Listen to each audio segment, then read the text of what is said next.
notion of natural law and natural right can be observed even in Greek philosophy, and not only and not first in Aristotelian ethics, but in Stoic, in the Hellenistic philosophy.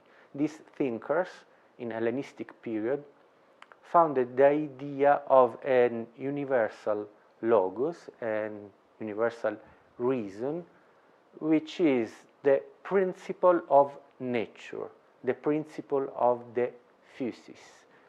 But at the same time, this koinos logos, namely common reason, is at the same time koinos nomos, common law, that is, principle of an universal law or universal legislation. The meaning of this idea is that the good life is a life according to the nature, kata physin, that is identical with a life according to reason, according to the reason, kata logon.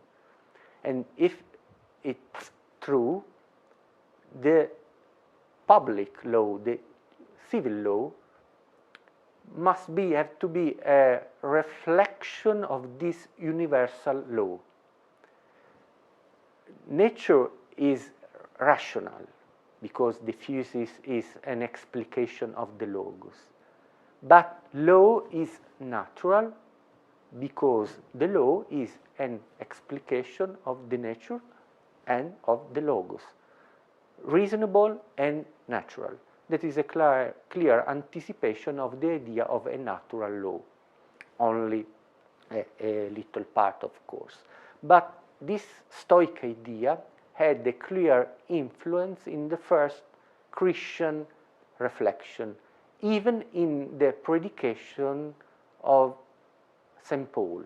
When St. Paul arrived at Athens, at the tribunal of Athens, the Areopagus, he met Stoic and Epicurean philosophers, those thinkers who elaborated for the first time this idea of an universal law ground for the brotherhood and the equality of all men, without distinction between Greek and barbarians, between male and female, between lords and slaves.